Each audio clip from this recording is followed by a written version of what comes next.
Hi, everyone. Welcome back to the SuperClash SpookyCast. I'm your host, Trey. Today I'm joined, as always, by my co-hosts, Connor and David. Say hello, guys. Yo. Today we're going to be talking about the Halloween movie, the new one that came out. Okay. I know originally we said that we were going to do Hellfest for this week's SpookyCast. Unfortunately, we waited too long to go see it in theaters. So we decided on Halloween, which, in my opinion, is a better movie. So let's start off by saying that this new Halloween movie is a direct sequel to the original 1978 Halloween film.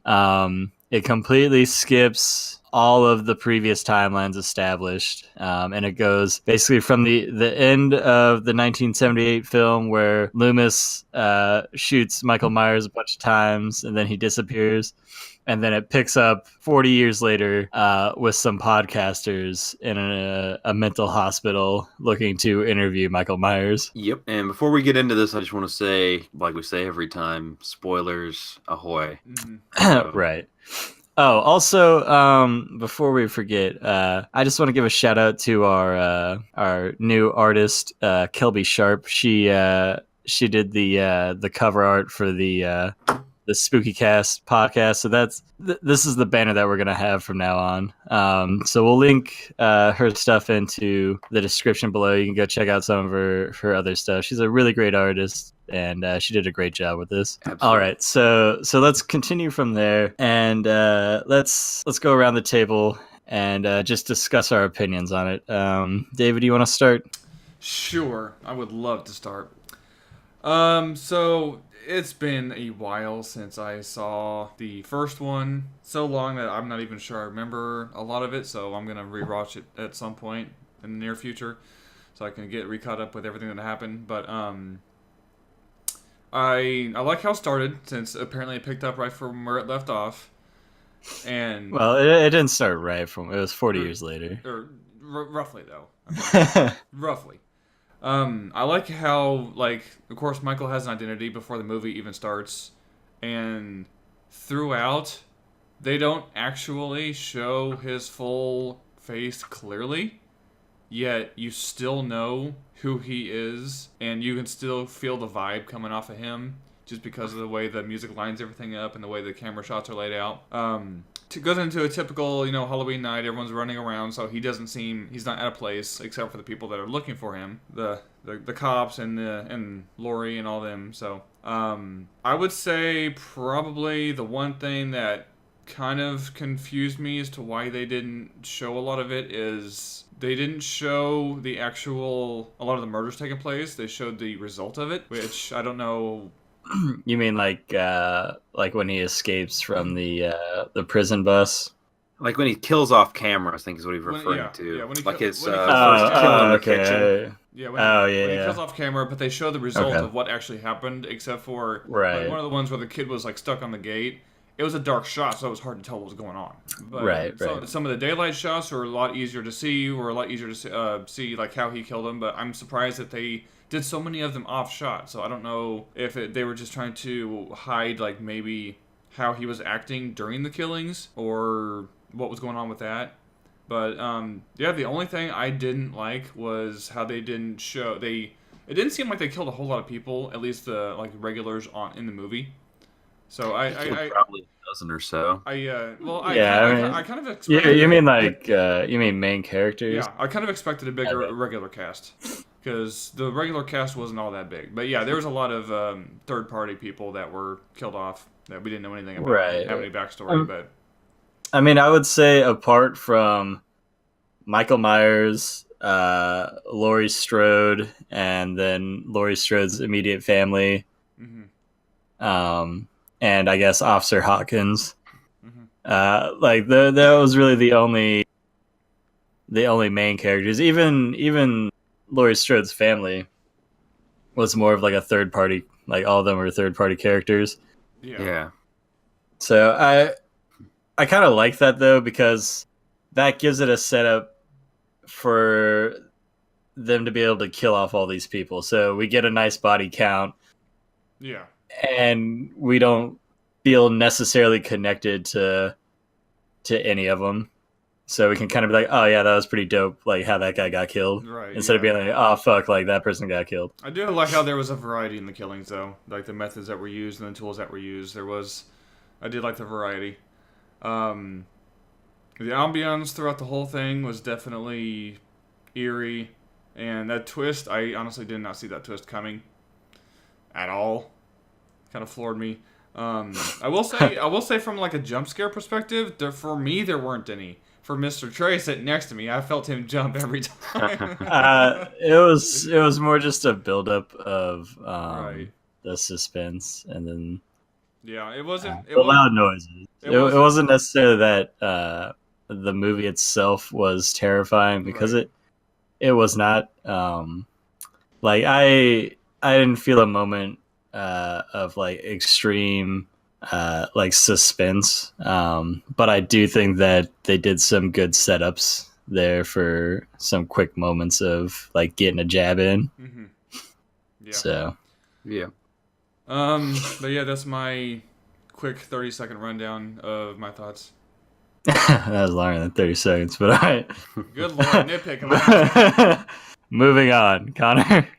I think I probably have a little bit more lengthy of a critique so as a little bit of background, we had to watch this movie 1.5 times. The first time we went to go watch this movie, there was a fire alarm going off right at about the probably halfway point of the movie, maybe. Mhm. Yeah, I'd say it was probably like 45, 50 minutes into it. Yeah, it was right as Michael Myers started to kill people is when the alarm went off, of course. So anyway, one of the things that I noticed, and this was in 2 separate theaters, we didn't watch it in the same theater, and at 2 completely different dates, is that I think at some points the audio sync was off in the movie. The scene where the podcaster is sitting on Laurie's couch, and I think he turns and says something to her, his lips do not line up with the audio. And I noticed that a couple other times throughout the movie, but that one was the most prominent because I witnessed it twice. So I don't know if that will be gone in, the DVD Blu-ray release of this, or even if this was maybe just the copy that our particular theater got, or if it's a full widespread issue. But that's just a little minor thing that I noticed that seemed kind of weird if it made it past all the editors who make these kind of movies, I personally didn't notice anything, so I wouldn't have said anything if I didn't notice it the second time. I do recall it seemed like there was something out of sync at one point, I think, but I thought I was just seeing things or hearing things, not literally hearing things. But honestly, I guess from my perspective, I came into this movie. I have not seen any of the other movies all the way through. I saw bits and pieces of the very first movie, but all I can remember from the first movie is at the very end when Michael Myers is being shot a whole bunch of times. They go to find his body and he's gone. Again. That's all I remember. I mean that's really kind of all you need to remember from the first one. Like obviously, like in the first movie, he sees Laurie Strode when she's like, I guess she's like a nanny for this one kid, and they go up to the old Myers house, and like Michael's inside, but like they don't see him, and he's just like staring at them, and that's when his like obsession with Laurie starts, and like as they progress through the first movie, Myers just like kills a bunch of her friends and stuff, and then ends up like in the house with her and the 2 kids, and like she at one point like stabs him in the neck with like a knitting needle and thinks that he's dead, and then like she turns around and he's like walking up the stairs with her, and so she sends the kids running out of the house, and then Loomis like sees the kids running, like runs into the house and like fucking caps Jason or Michael a bunch of times. Gotcha. So Okay. My thoughts on the movie, the things that stood out to me. First, I didn't really understand Michael Myers as a killer. He didn't seem to have a clear set of rules that a lot of like slasher killers kind of have, I guess. He appeared to not kill any of the inmates that were with him. So none of the like insane people. He didn't seem to really kill any of them. Yeah. But and he ended up killing like a little boy. But then later in the movie, he declines to kill an infant that's in a crib. So is it like, and he passes a bunch of kids on Halloween and doesn't kill any of them. And when he's at this house with this little boy, and the little boy has a babysitter and her boyfriend there. He had ample opportunity to kill the little boy. He was in the room with him for quite some time, but he doesn't kill the little boy. He kills the babysitter and her boyfriend. So I guess I didn't understand where his moral line, I guess if you want to say, was. He seemed at some points cool with killing kids, and at other points he seemed to not try to kill them.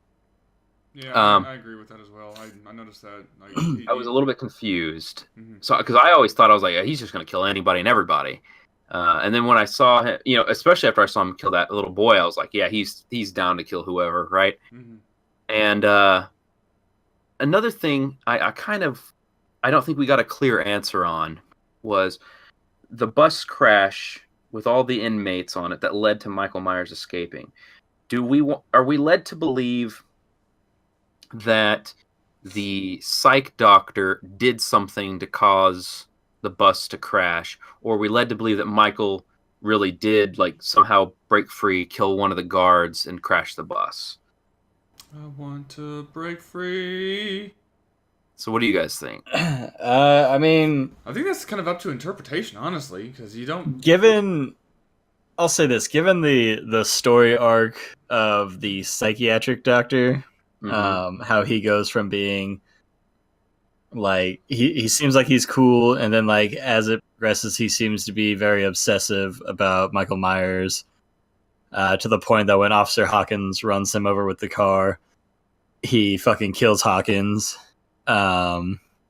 Which they did and, rather like, unceremoniously, by the way. Yeah. I was like, are you really going to kill off, a long-time character just, like nothing, like, I don't know. Mm-hmm. But, like, I believe it's possible that he may have allowed Michael to escape. That being said, in the original Halloween film, when Dr. Loomis and one of the nurses, they're like transporting him somewhere. I don't remember where, but he basically like hijacks the fucking car and like kicks them out and fucking speeds off with it. So it could just be that he sees another chance to escape and he takes it. Gotcha. Okay. I guess I'll get through my gripes and I'll say what I like about it. One of my, I guess, complaints, if you really want to call it that, about this movie is I thought Michael's character, he seemed to know where everything was all the time. Like, he knew exactly where to find those two podcasters to get there, to get his mask back from them, which seemed a little far-fetched. They could have been, fucking anywhere. Even if they were in the same city, it's still hard to run into the, exact people you're looking for, right?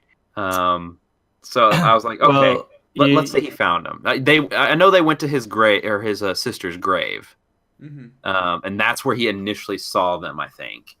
But even still, he happened to be there at the same time that they happened to be there, and like, okay. Well, yeah, that's where the bottom happens. Yeah.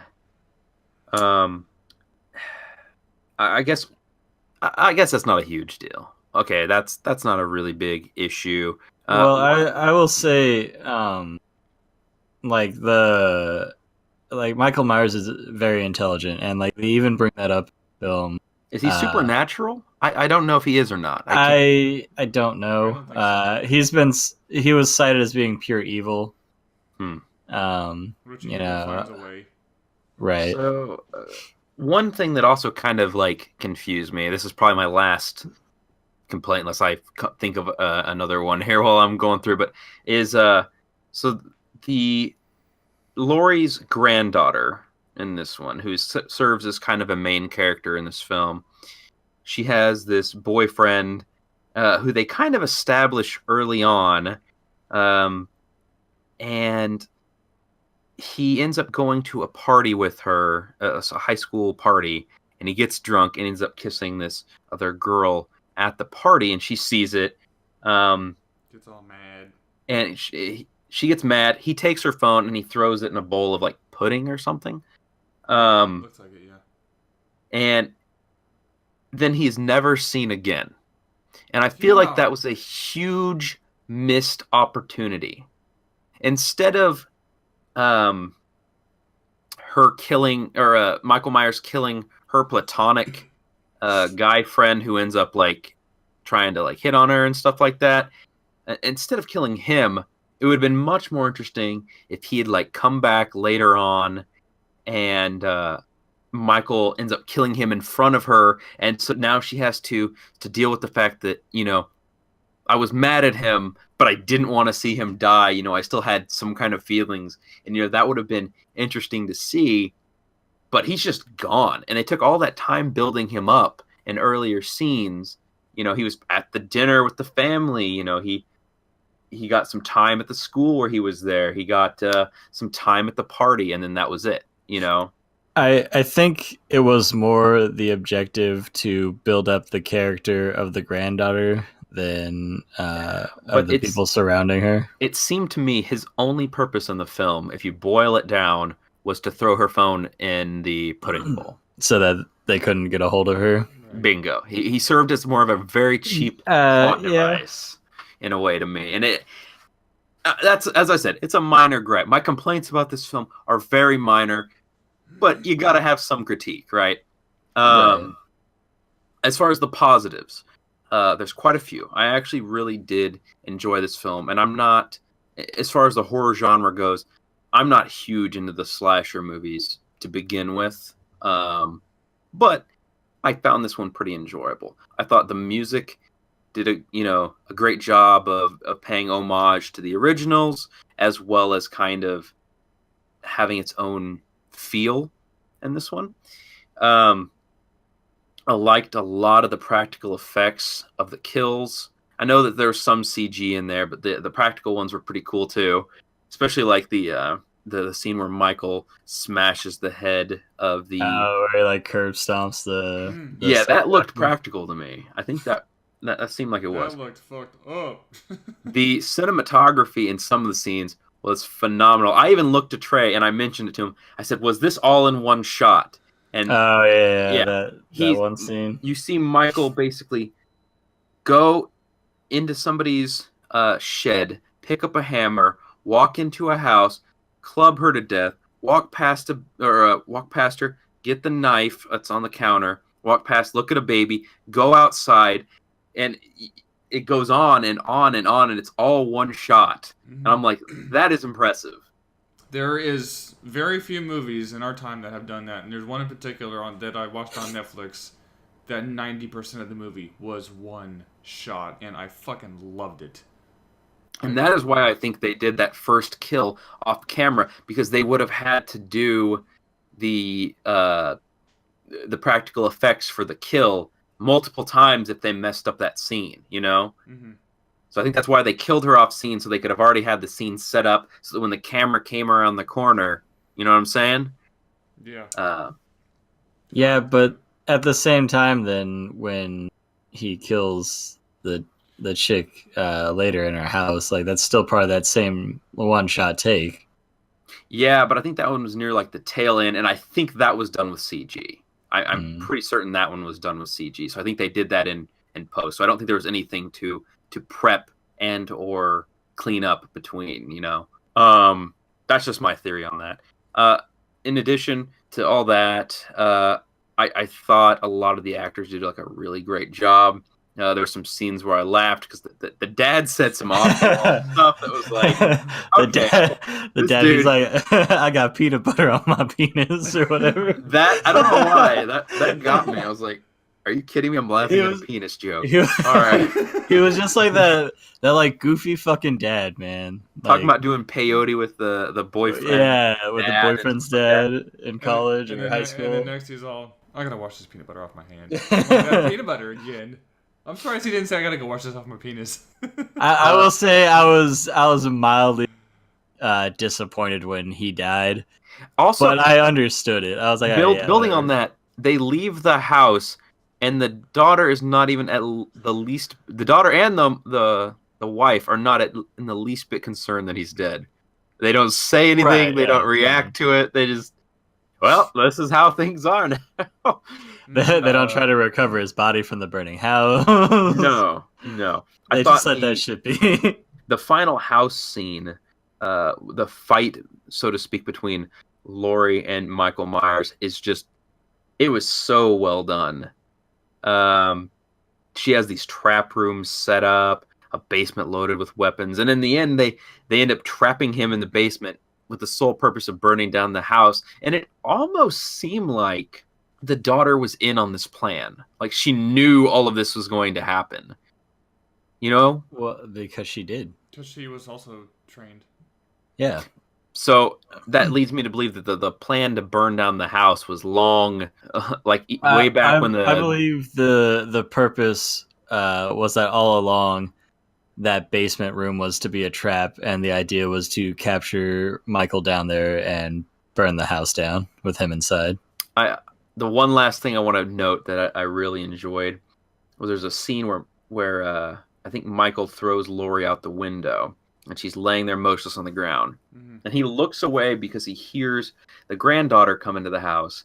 And he looks back out, and she's gone. And that's when you know that the script had been flipped. But it's also cool because that was like a throwback to that original ending scene in the first Halloween film where they think he's dead, and Loomis looks away and looks back, and Myers is gone. Like it's the same thing.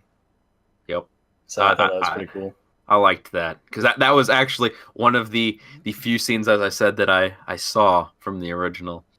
So that's I guess the good and the bad for me. What do you think, Trey? Well, I liked the movie. I think it's interesting that they've gone and completely jumped all the other storylines and basically just made this like another direct sequel to the original Halloween film, kind of like Halloween 2. But like they completely skipped that film, even though Jamie Lee Curtis also played in that film. So technically she's in like 3 fucking continuities of Halloween now. Was that the one that's called H2O Halloween?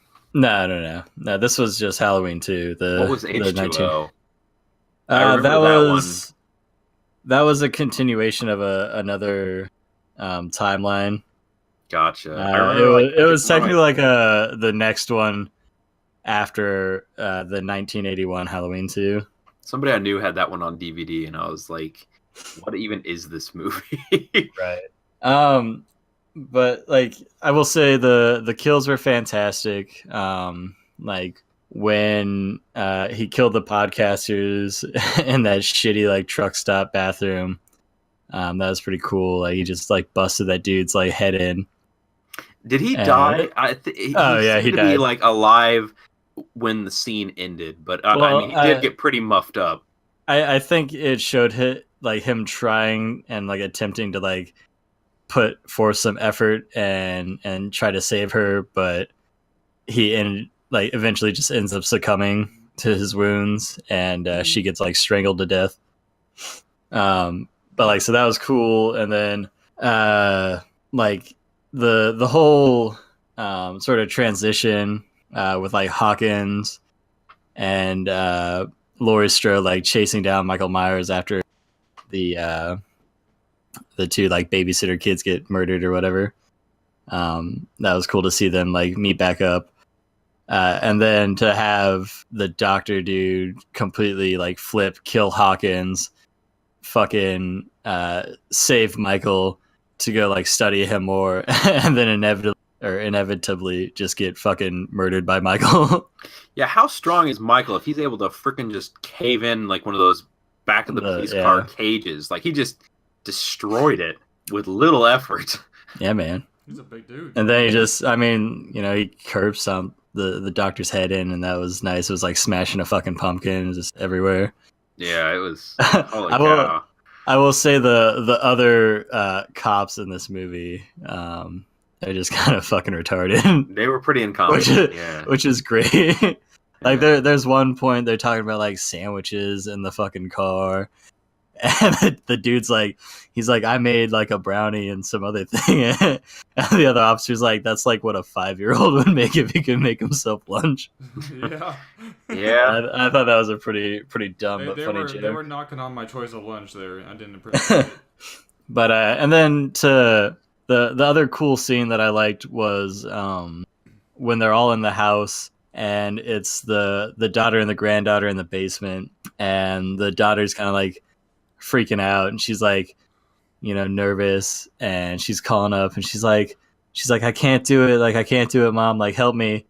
And then like Michael like pops over, and like she completely just like flips, and she's like, gotcha, and fucking like shoots him in the neck. Fucking great. Like I love that. Being trained on a gun and still misses the shot. Right, yeah, like you should aim for the face. I don't know how Michael thought he was gonna get through that, because like and even more so still, like I think it would have been cooler to see like when the fucking spikes shoot out and lock him in the basement. It would have been cooler to see those like go through him and like like he has a hand coming up or something, his other hand. Yeah, you know, some interesting like that, but instead, you know, it just ends with him and the three women having like a fucking, you know, stare down as fire engulfs the entire basement and the rest of the house. So, and it basically just leaves it to where like you know Michael isn't gonna die. Another open-ended. So, though I don't know how he's going to survive. And also, if he's going to be in the next movie, he only has one usable hand now. Right, yeah. Well, if they really effed up one of his hands. If you think about it like this, though, you may think, well, there's no way for him to escape down there. They didn't exactly give us a tour of the whole basement. She just went over the guns and some of the food. You would think there wouldn't be a window in the basement, though. I'm thinking there's a trap door there somewhere. Like, I mean, they would have had to have given themselves a way out. Exactly, yeah. If they get trapped down there and someone is just like camping up in the kitchen waiting for them to come out, you know that there's going to be a trap door down there somewhere. He found it because the camera looks down the stairs, he's not there, and then the camera goes back downstairs with the fire like engulfing the place, and you don't see a body, you don't see movement, nothing. Right. So at that point, I'm thinking, even though his last few moments was staring at the women, when before the camera goes back down there, he leaves. He finds an exit, he leaves. So that, and then you know, if you know, we sat through the end credits, and you know, they kind of sort of teased a sequel because they have him like breathing. Mm-hmm. So yeah, he's not done. He's coming back. Yeah, I mean, yeah, there's still obviously a lot of hype for the Halloween franchise. I don't see them ending it anytime soon. No. So you don't kill off a big money maker like that. Yeah. So all right. So at this point, I think we've pretty much exhausted our discussion on this. Let's give this a review out of 5. David. Let's see here. With the few gripes that I have, which wasn't a whole lot, and the fact that I did enjoy the movie, I would say strong 4 out of 5. All right, Connor. 4. 4? Yeah, I'm gonna give it a 4 out of 5 as well. It was good. It was pretty well thought out. I mean, it was what you expected out of a Halloween film. Yeah. So I'm happy with that. Yeah. I might have spent quite a bit of time on the few issues I had with it, but overall, it was pretty good. I think the pros star outweigh the cons. I'll say this. It was better than some of the other entries in the chat. So from what I've heard of that, though, that's not a very far stretch. much. Right. Well, all right, guys. I think that's gonna do it for this spooky cast. We do have a lot of cool stuff coming up for the SuperClashBros channel. We've got some more gaming content coming for you in the next week or so. We're doing a couple new giveaways. There'll be one going live on Halloween. And make sure you guys go check out Kelbi's Instagram. I'll link it in the description. She's a great artist, so be sure to follow her. Other than that, until next time, guys. All right.